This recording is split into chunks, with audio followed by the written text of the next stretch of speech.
O Evangelho, como me foi revelado por Maria Valtorta, capítulo 407. Nas campinas de Nicodemos, a parábola dos dois filhos. Valtorta descreve a visão no dia 29 de março de 1946. Jesus chega a este lugar em uma fresca manhã. São bonitas estas férteis campinas do bom Nicodemos. Quando chegou aqui os primeiros raios do sol, são bonitas ainda que muitos dos campos já tenham sido ceifados e estejam mostrando um aspecto cansado após a ceifa das hastes dos trigais. E em montões cor de ouro aí estão ainda espalhados, como os despojos sobre o chão, esperando para serem levadas para as eiras. E com elas morrem as flores de lis estreladas e as cores de safira, as arroxeadas bocas de leão, as corolas diminutas das saudades, os efêmeros cálices das campainhas, as risonhas areolas das camomilas e das margaridas gigantes, as violáceas papoulas e as centenas de outras flores que em forma de estrelas ou de panículas, em cachos de formas raiadas, que antes se riam lá de onde estava neste lugar que agora se transformou em uns restolhos amarelados. Mas, para consolar a tristeza da terra desnudada dos trigais, estão as copas das árvores frutíferas, sempre mais alegres por causa dos frutos e já se pincelam com suas esfumaturas e a esta hora estão brilhando como se estivessem cobertos de uma poeira de diamantes por causa das orvalhadas, ainda que não evaporadas pelo sol. Os camponeses já estão trabalhando, contentes por já estarem perto do fim do penoso trabalho de colheita.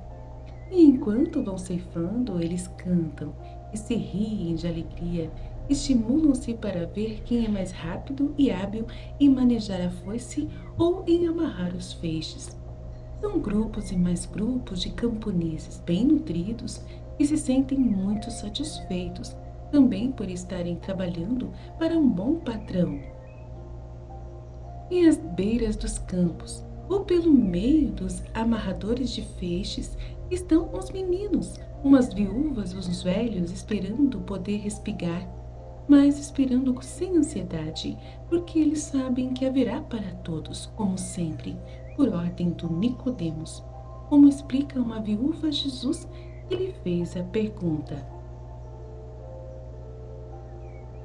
Ele vigia, diz ela, para que de propósito sejam deixadas hastes e mais hastes fora dos feixes para nós. E não satisfeito ainda com tão grande caridade, depois de ter calculado o justo lucro em proporção ao que foi semeado, ainda distribui o que sobra para nós. Ele não fica esperando o ano sabático para fazer isso, mas sempre o faz procurando beneficiar o pobre com os seus cereais. E assim também faz com as azeitonas e os vinhedos. Por isso Deus o abençoe com colheitas milagrosas. Por isso Deus o abençoa com as colheitas milagrosas. As bênçãos dos pobres são como umas orvalhadas sobre as sementes e as flores fazem que cada semente dê mais espigas e que nenhuma flor caia, sem chegar a ser fruto. Este ano, então, ele nos fez saber que tudo é nosso, por ser este o ano da graça. De que graça ele fala, eu não sei. A não ser que seja porque, como se diz em segredo, entre nós pobrezinhos e entre os seus servos felizes, que ele é discípulo daquele que se diz o Cristo e que prega o amor aos pobres para mostrar o amor a Deus. Talvez tu o conheças se és amigo de Nicodemos, porque os amigos quase sempre têm os mesmos afetos. José de Arimateia, por exemplo, é um grande amigo de Nicodemos, e dele também se fala que é amigo do Rabi. Que foi que eu disse? Deus me perdoe, prejudiquei aos dois bons da planície. A mulher fica consternada. Me perdoe. Jesus sorri e pergunta, por que, mulher? Por quê, dize-me. És tu verdadeiro amigo de Nicodemos e de José? Ou és um dos sinédrio, um dos falsos amigos que prejudicaram aos dois bons se tivessem, que prejudicariam aos dois bons se tivessem a certeza de que eles são amigos do Galileu? Fica tranquila, eu sou o verdadeiro amigo dos dois bons. Mas tu sabes de muitas coisas, ó mulher. Como é que as fica sabendo? Ah, todos nós já sabemos. No alto com ódio, embaixo com amor. Porque ainda que nós não o conheçamos, nós amamos o Cristo. Nós somos abandonados. E só Ele ama e ensina a amar. E trememos por causa dele, pois são muito pérfidos. Os judeus, os fariseus, escribas e sacerdotes. Mas eu estou te escandalizando, perdoa-me. A língua da mulher não se sabe calar, mas é porque toda dor nos vem é deles. Dos poderosos que nos oprimem sem piedade e nos obrigam a jejuns não prescritos pela lei, mas impostos pela necessidade de achar dinheiro para pagar todos os dízimos que eles, os ricos, lançam sobre os pobres. E é porque toda esperança nossa é o reino desse rabi, e se é bom agora que é perseguido, que não será mais quando for rei. O seu reino não é deste mundo, ó mulher. Ele não terá nem palácios e nem forças armadas. Não imporá leis humanas, não fará doações em dinheiro, mas ensinará os melhores a fazerem isso. E os pobres encontrarão não dois, ou 10, ou 100 amigos entre os ricos, mas todos aqueles que crerem no Mestre unirão os seus bens para ajudar aos irmãos que não têm bens. Porque de agora em diante não será mais chamado próximo, o nosso semelhante, mas irmão em nome do Senhor. Tá vendo? O reino da divina vontade vai ser assim. Oh! A mulher está pasmada ao sonhar com essa era de amor. Ela acaricia os seus meninos, sorri, depois levanta a cabeça e diz: Então me garantes que não prejudiquei a Nicodemos. Ao ter falado contigo, aquilo me veio de um modo tão espontâneo. Os teus olhos são tão doces, o teu aspecto é tão sereno, não sei, não, eu me sinto segura, como se estivesse ao lado de um anjo de Deus, por isso é que falei. Não prejudicaste. Fica certa disso. Pelo contrário, fizeste do meu amigo um grande elogio. E por isso eu o elogiarei. E ele me será mais querido do que nunca.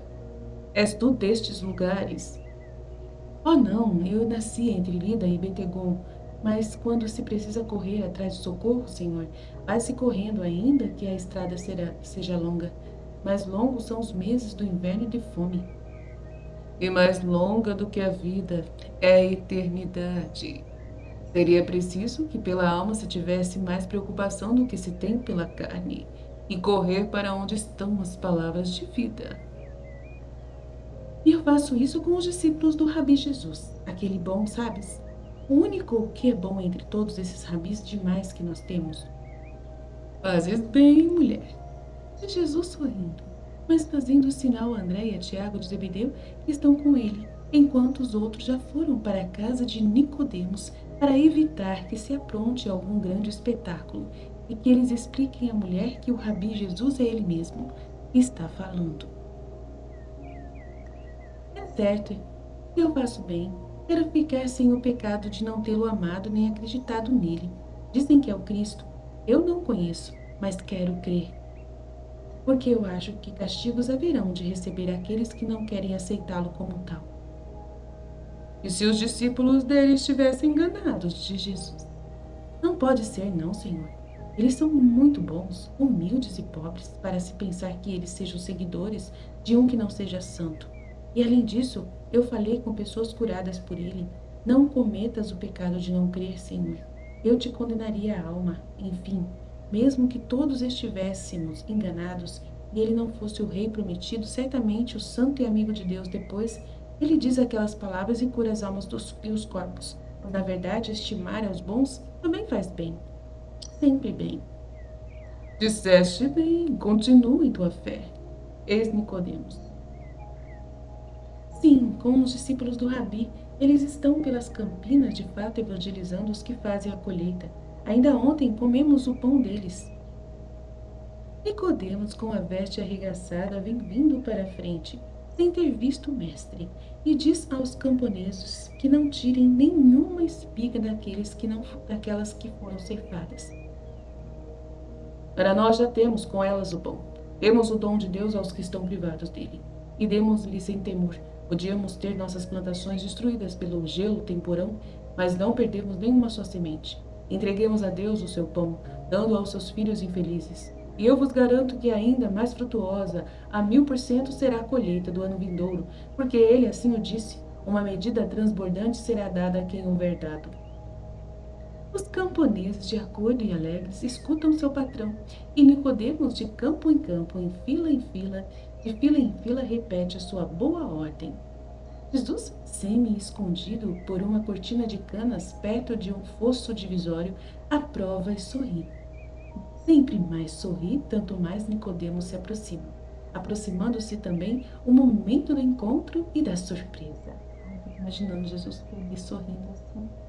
Ai, Jesus, que bom que o Senhor está sorrindo. Eu fico tão feliz quando o Senhor está sorrindo. Eu fico tão feliz quando o Senhor está feliz, Jesus. Ei-lo saltando o rego, a fim de ir para outros campos. E ei-lo a ficar petrificado de frente de Jesus. Ele estende os braços. Afinal, ele recupera a palavra. Mestre, mas como? Tu bendito vens a mim? Para conhecer-te, se ainda fosse preciso, depois das palavras de tuas verazes testemunhas, aqueles a quem fazes o bem. Nicodemos está de joelhos, inclinado quase até o chão, e de joelhos estão os discípulos chefiados por Estevão e José, dos lados de Emaús, e fica entre os montes.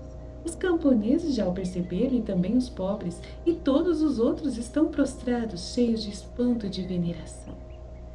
Levantai-vos! Até pouco tempo atrás eu era o viandante que estava aqui inspirando confiança, e vós ainda me vedes como eu era, mas amai-me sem medo. Nicodemos, eu mandei os 10 que faltam à tua casa. Eu pernotei fora da casa para vigiar, a fim de que se cumprisse uma ordem. Sim, uma ordem pela qual Deus te abençoa. Qual foi a voz que te disse que este é o ano da graça e não o ano que vem, por exemplo? Não sei, eu já sei, não sou profeta, mas tolo também eu não sou. E a minha inteligência veio unir uma luz do céu, mestre. Eu queria que os pobres gozassem dos dons de Deus enquanto Deus está entre os pobres. E eu não ousava esperar que te teria aqui para dar um sabor suave e um poder santificador a estas plantas, as minhas oliveiras e as minhas vinhas e pomares, que serão para os pobres filhos de Deus, meus irmãos. Mas agora que estás aqui, levanta tua mão bendita e abençoa, para que, nutrindo a carne, desça sobre aqueles que se alimentarão com todas aquelas coisas a santidade que emana de ti. Sim, Nicodemos, é um justo desejo que o céu aprova. E Jesus abre os braços para abençoar. Espera aí, espera que eu chame os camponeses, e com um apito ele apita 3 vezes, num tom agudo que se espalha pelo ar tranquilo e põe em movimento os ceifadores que saem correndo, bem como os respigadores. E curiosos acolhem de todos os lados. É uma pequena multidão. Jesus abre os braços e diz: pela virtude do Senhor, pelo desejo do seu servo, a graça da salvação do espírito e da carne desça sobre cada um dos grãozinhos, sobre cada facho, cada cacho, cada azeitona, cada fruto, para fazer prosperar e santificarem-se aqueles que dele se alimentam com o espírito reto, livre das concupiscências e dos ódios e desejosos de servir ao Senhor na obediência à sua divina e perfeita vontade. Uau! Assim seja, respondem Nicodemos, André, Tiago, Estevão e os outros discípulos. Assim seja, repete a pequena multidão, e se pôs de pé, pois estava ajoelhada para receber a bênção. Suspende o trabalho, meu amigo. Quero falar a esses. Graça sobre graça, obrigado por eles, ó mestre. Vão para a sombra de um vicejante pomar e ficam esperando ser alcançados pelos 10 que foram mandados à casa que estão chegando, ofegantes e decepcionados por não terem encontrado Nicodemos. Depois Jesus fala: a paz esteja convosco, a vós todos que estáis ao redor de mim. Eu quero apresentar uma parábola, e cada um tire dela o ensinamento e a lição que mais lhe convier. Ouvi. Um homem tinha 2 filhos. Aproximando-se do primeiro, lhe disse: meu filho, vai hoje trabalhar na vinha do teu pai. Fazer aquilo era, como pensava o pai, sinal de uma honra. Ele achava que o filho já era capaz de trabalhar no lugar onde até então o pai o havia trabalhado. Era sinal de que ele via no filho boa vontade, constância, capacidade, experiência e amor para com seu pai. Mas o filho, um pouco influenciado pelas coisas do mundo, com suas preocupações e com vergonha de aparecer vestido como um dos servos, pois Satanás lança mão de tais miragens sobre a vontade humana, para afastar o homem do bem, com medo de zombarias e até de represália, feitas pelos inimigos de seu pai, que para ele não tinham a coragem de levantar a mão, mas que menos temores haveriam de ter do filho, respondeu: para lá não vou, não tenho vontade. O pai dirigiu-se então ao outro filho, dizendo-lhe o que havia dito ao primeiro, e o segundo filho respondeu-lhe logo: sim, meu pai, eu já vou. Mas o que foi que aconteceu? O primeiro filho, tendo um ânimo reto, depois de um primeiro momento de fraqueza, de revolta, arrependido de ter desagradado ao pai, sem dizer nada, foi para a vinha e lá trabalhou o dia inteiro, até o fim da tarde, voltando depois satisfeito para sua casa com a paz do coração pelo dever cumprido. O segundo, ao contrário, mentiroso e fraco, saiu de casa, na verdade, mas foi para ir perder-se na vagabundagem, indo pela cidade em inúteis visitas a amigos influentes, dos quais ele esperava conseguir algum proveito. Ele dizia em seu coração: meu pai está velho e não sai de casa. Eu direi a ele que fui à vinha e ele acreditará. Mas, quando chegou a tarde também para ele, tendo voltado para casa, o seu aspecto de alguém cansado por não ter feito nada, suas vestes não amarrotadas e a saudação feita de um modo desconfiado ao pai, que estava olhando para ele, e o comparava com o primeiro, que de fato estava cansado, sujo, com os cabelos despenteados, mas jovial e sincero, com um olhar humilde e bom, e sem querer gabar-se do dever cumprido, mas que, no entanto, queria dizer ao pai: eu te amo e com verdade. E tanto assim é que para te ver contente eu venci a tentação. E essas palavras falaram claramente a inteligência do pai, e tendo ele abraçado seu filho, disse: bendito sejas tu, porque compreendestes o que é o amor. E então, que é que vos parece disso? Qual dos filhos é que tinha amor? Certamente vos direi, foi o que fez a vontade de seu pai. E qual foi que a fez? O primeiro ou o segundo? O primeiro, respondeu unânime a multidão. O primeiro, sim. Também Israel, e vós vos lamentais disso. Não são os que dizem Senhor, Senhor, batendo no peito, sem ter no coração verdadeiro arrependimento de vossos pecados.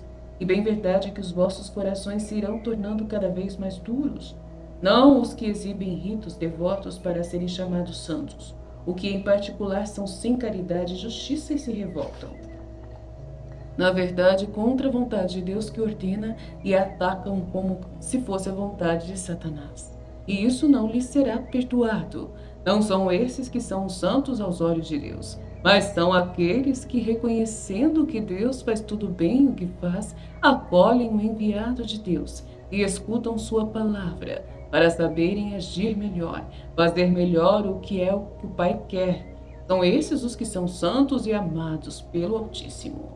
Em verdade eu vos digo, os ignorantes, os pobres, os publicanos e as meretrizes passarão à frente de muitos que são chamados mestres, poderosos, santos, e entrarão estes no reino de Deus. E isso será justiça, porque veio João a Israel para conduzi-los pelo caminho da justiça, e a maior parte de Israel não creu nele. Esse Israel que, falando de si mesmo, se diz douto e santo, enquanto os publicanos e as meretrizes acreditaram nele. Eu vim, e os doutos e os publicanos e as meretrizes acreditaram nele. Eu vim, e os doutos e santos não creram em mim, mas em mim creem os pobres, os ignorantes, os pecadores. Eu fiz milagres, mas nem neles eles creram, nem se arrependeram por não crerem em mim. Pelo contrário, é o ódio deles que vem sobre mim e sobre os que me amam. Pois bem, eu digo, feliz daqueles que sabem crer em mim e fazer a vontade de Deus, na qual há salvação eterna. Aumentai a vossa fé, sede constantes e possuireis o céu, porque tereis sabido amar a verdade. Ide, Deus esteja sempre convosco.